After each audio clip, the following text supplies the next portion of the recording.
Why, hello everyone. Welcome back to my channel. It's been... it's an interesting way to start the new year by coming back. I took some time to adjust to the new house, the move, and honestly I've missed my channel. I've missed doing tarot, I've missed doing flip throughs, I've missed it. It's just there's nothing wrong with a break, and I will get into that in another video. But today we are looking into the Unfolding Path Tarot by Athene Noctua. It is by Hay House. I thought Hay House. I thought it was Rockpool for some reason.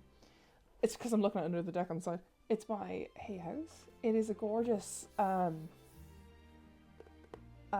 tuck box, clamshell box. I'm getting there in the end. This is the inside. I've a new setup, so I'm like hands-free now.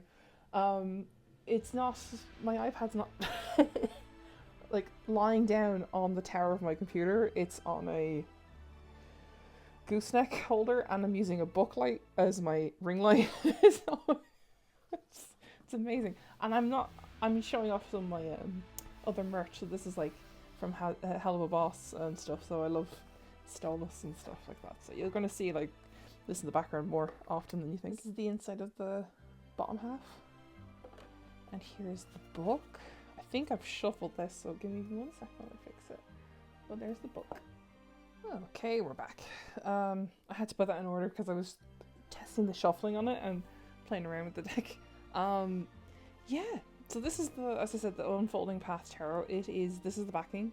It is stunning. I love this. It is reversible. It's like this teal ink stain kind of color. It's beautiful. It's not gilded. And it's very minimalistic. It's like this white and then the watercolors in the backing here of the characters, you see. But yeah, like this is a beautiful deck. But let's have a quick look at the book. It is quite, it's not too chunky. It's not as big as like some Oracle deck ones, but it is a gorgeous little book. There's no full pictures in it, which is fine. We don't need that. It's the simple like keywords and then the meaning of the card. Like that's the Wheel of Fortune there, and then we have swords. Same thing, just like, you know, simple keywords and then an explanation of the card. Like Three of Swords is heartbreak, suffering, and betrayal. Is the arrival of this card indicates heartbreak and possibly betrayal and such. Like the artwork in it though, it is stunning. Like that's what drew me in, is the artwork of this deck. It looks phenomenal. So we're going to zoom in and we're going to do our little flip through like we normally do.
So that was the flip through. So what I'm going to add at the end here is a little more of a deep dive into the deck, because there's some things I wanted to talk about, but I like doing my silent flip through. Gets through it quicker and then we can discuss it. So I have a few cards I want to talk about. Like, they're actually, artistic wise, they're gorgeous. So we're going to start with these two here. This is the Chariot and the Strength card. What I love about this deck is that it's made it kind of a yin and yang kind of situation. Like, they're like night and day kind of thing. Like, the Strength has the lion and the Chariot has a tiger, a white tiger. So I don't know why, that just looks really cool to see the contrast between those two. Like, you need the Strength to use the Chariot, or when you get to the end of the road with the Chariot, you find the Strength. Like, it's a kind of a good like little coexistence kind of thing. It was just a nice little ad there from the artist there. So I just put that back, and then this one. Okay. I think these are the majors I wanted to talk about. So the first thing is the High Priestess is like an elderly woman. So I love that there is a diversity in this. I'm sorry, I keep hitting the gooseneck. I love how in this deck, the High Priestess and other decks, the other cards, they show the diversity not just in like this person's from this country or this. It's more like diversity in like ages and personalities as well. So we're going to talk about that. Like, here's the High Priestess. She's gorgeous, and like the Fool, I think at this here was a young child. But it does look like, to me, it looks like the same woman, like kind of age. I don't know. That's just my little intake on it. So that's her, and then the next one here. I don't know why the Hanged Man. It just says hanged. I've noticed this. It doesn't say hanged man or woman. It just says hanged here, and I don't know why this is it's a very freeing kind of hangman. Normally you see the hangman kind of looks like he's trapped or pinned to the tree. I don't know, it just seemed such an interesting take, and I felt like that's more eye-opening than a normal hangman would be, given that it's about perspective. It's very good. I love this. That's very nice. Next up is the Death card. I just had to say about this because it's such an interesting design for the Death card. Like, we do have the skull. There's no Reaper coming in on his horse, but when you reverse this, it's like the reversal or the negative is being alive, which is interesting. It's like the negative is staying trapped. Do you know what I mean? So like life in this situation is being trapped or stuck in the same, rather than, transforming and going through a natural cycle. Very interesting take on that. I actually like that. I just love the colours. The gold, and then the pink and the purple, and then this kind of minty teal colour on her hair. Fabulous. Absolutely gorgeous that was. Next is the Temperance card. I only pointed this out because I love how this lady here looks like she is either Indian descent or Native American descent. But she just has this like free spirit kind of thing about her. For Temperance, that is very good, and I like how they picked that ethnicity for Temperance. In that sense, the diversity in this is insane, and it's beautiful, and I love it. I just thought I had to show that because I love that kind of reference for the Temperance card. It's beautiful. Now, this has nothing to do with ethnicity or anything. It's the Devil card. It's just a nice take on it. But the first thing I did, because I play Dungeons and Dragons, I love my nerdy stuff, I love my fantasy stuff. First thing I did was, that is a tiefling, and he's gorgeous. And it's the worst thing you could say to the Devil card. So, like, the allurement was there. Do you know what I mean? Like, the allurement of this kind of attractive looking person being a devil. It's like how people would say that with true crime and stuff. Like, he doesn't look like a killer. And I'm like, well, he was. So, it's that kind of thing. Like, it's the allurement of the devil. And like how, like, he doesn't look like the devil with like hoofs and horns and a beard and the fork. He looks like an attractive person hiding underneath this. Like, that this is underneath the attractiveness, you know? I like that. And there's like these shadowy wings in the background here.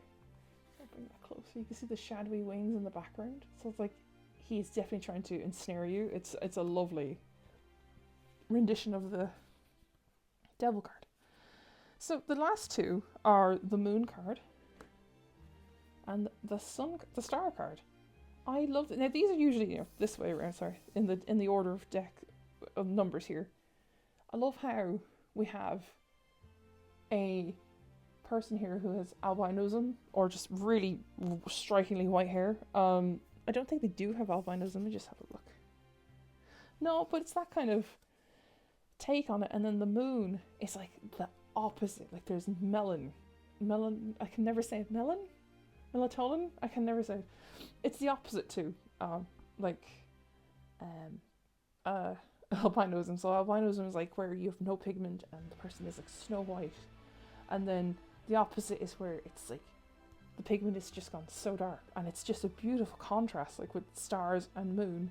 And given the moon is usually associated with white and blues, it's such a nice take on it. And they're like these kind of, I presume these are moonflowers or lotuses, but it looks like that.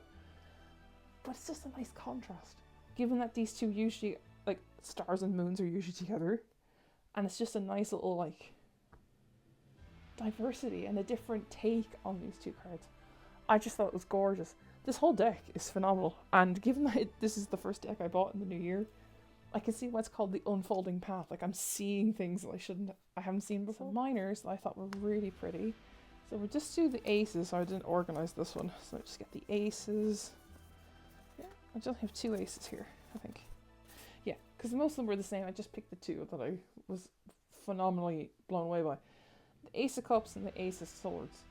I don't know what it is about this kind of stunning, like, you've been introduced to them in this way.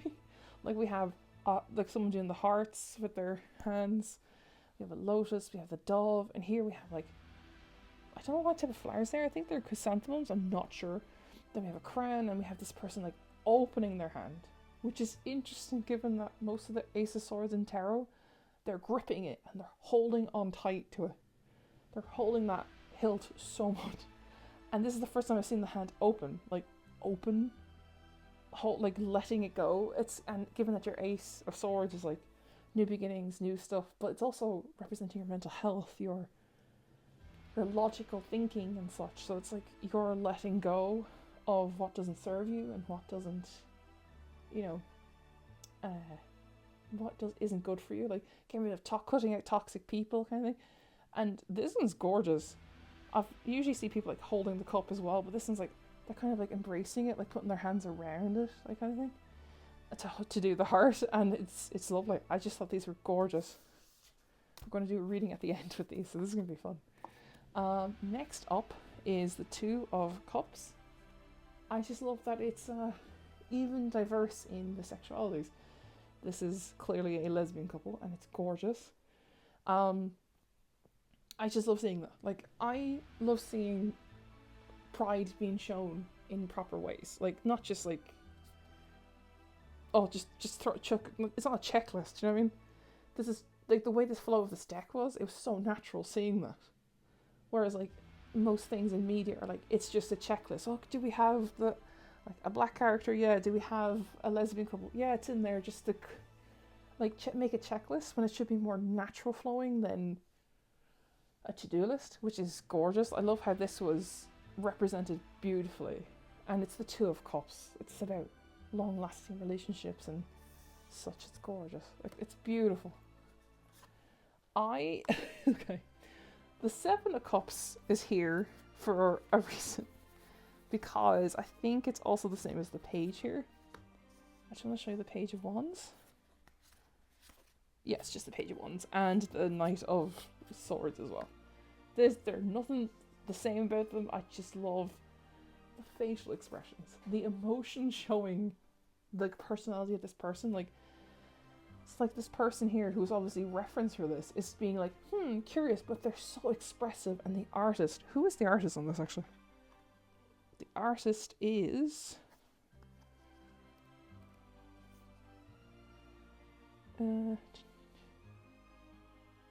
oh, it's just Athena herself. Oh my god. Yeah, it's yes, the creator of the deck herself, I think. Interior design. And Julie Davison, that's the one I just show you there. Right there. Just in case. I thought it was interesting, like the way this person has shown the emotions and the personality of these people. Like, she's like very inquisitive, going, I've got some news. And then this one's like, I don't know if I want a macchiato or do I want a caramel frappuccino? Like, she's doing that kind of puzzling question, you know? And then here, the knight, I don't know why, the knight of swords normally doesn't have a personality to me.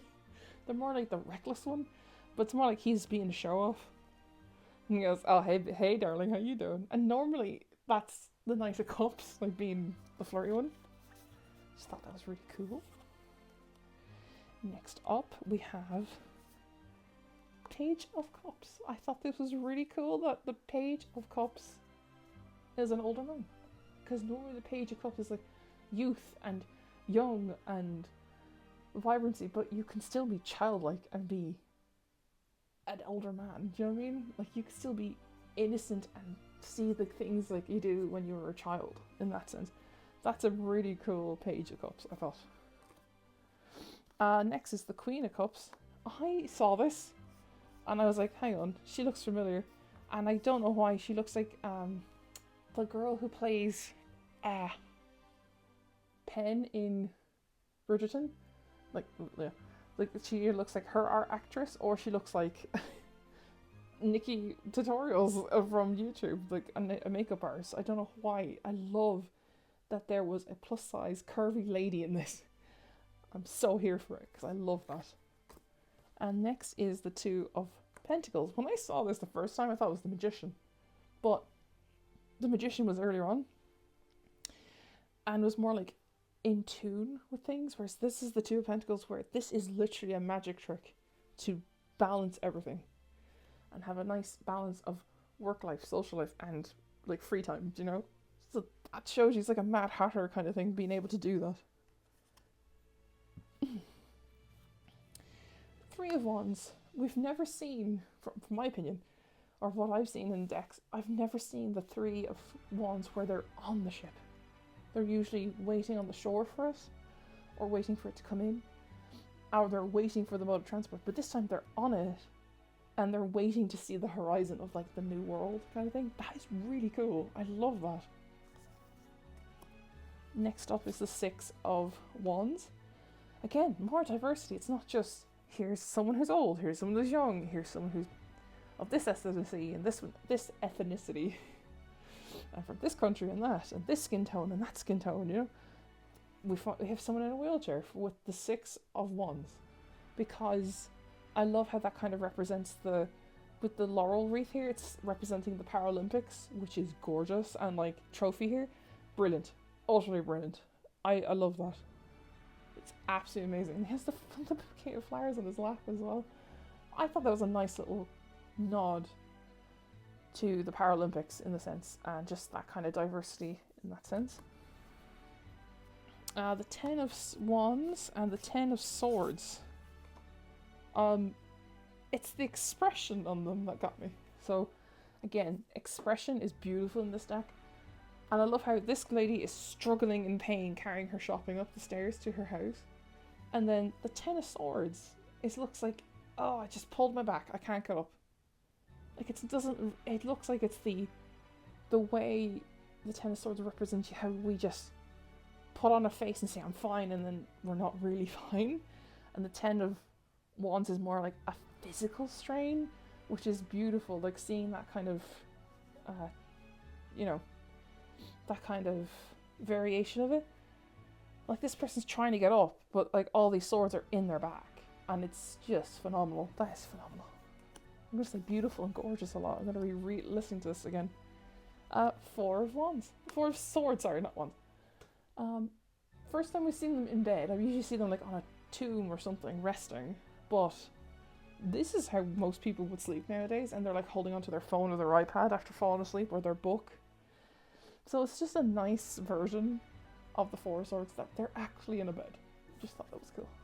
And last but not least, Three of Swords.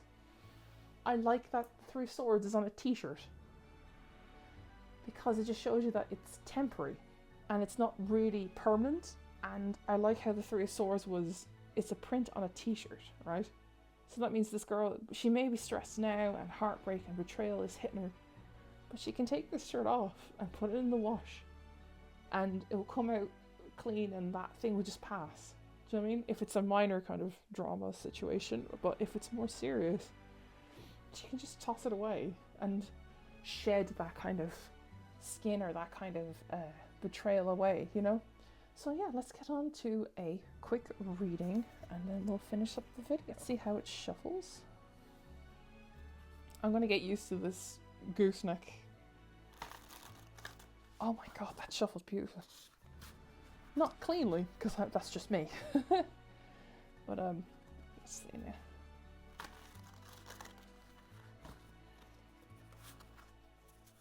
Give it a quick shuffle that way.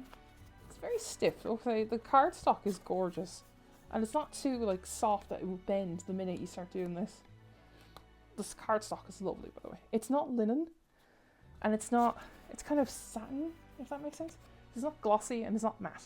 It's just in between. So, satin. Right, let's do this. Let's just pick some cards. Okay, let's get into the reading. I'm not used to this new desk, because the desk I had before was like thick and heavy. Whereas this one's a bit wobbler. I'll just leave it wobbler. I'm gonna take this one out. And this one. And this one. And the bottom of the deck is strength. Okay, so we have the strength card as the energy and the theme of the reading. So let's see where this goes. Your current situation is Ace of Swords. You're feeling trapped mentally and physically. Let's see what the book says, just to see how the creator described the Eight of Swords. Well, you have to kind of go back and see where the swords start, like this, and then go into it. Self-imprisonment, restrictions, negativity, and feeling powerless.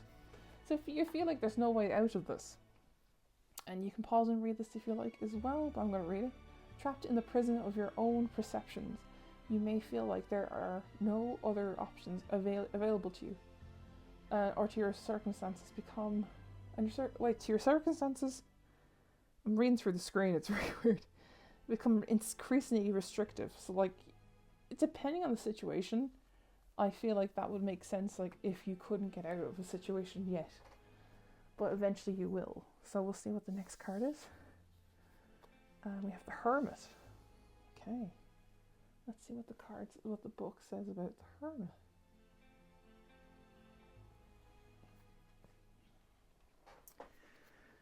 It's nice to be back anyway for doing videos.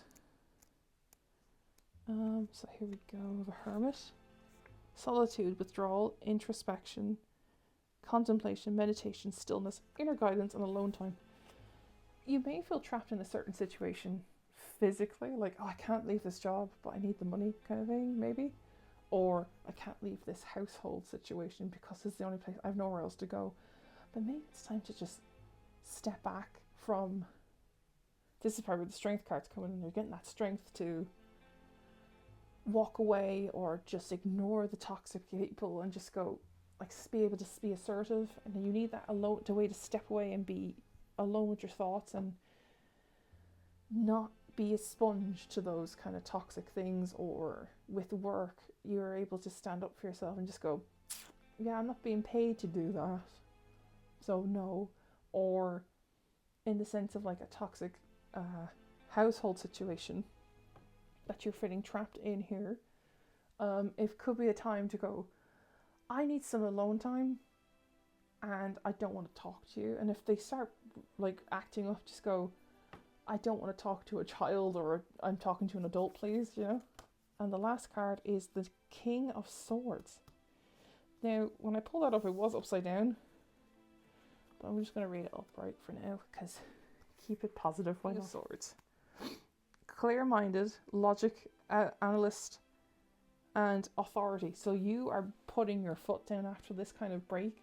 you're getting the strength coming in here to do this, to become that King of Swords, going, I am the formidable King of Swords is exceptionally intelligent, which has granted him both power and authority.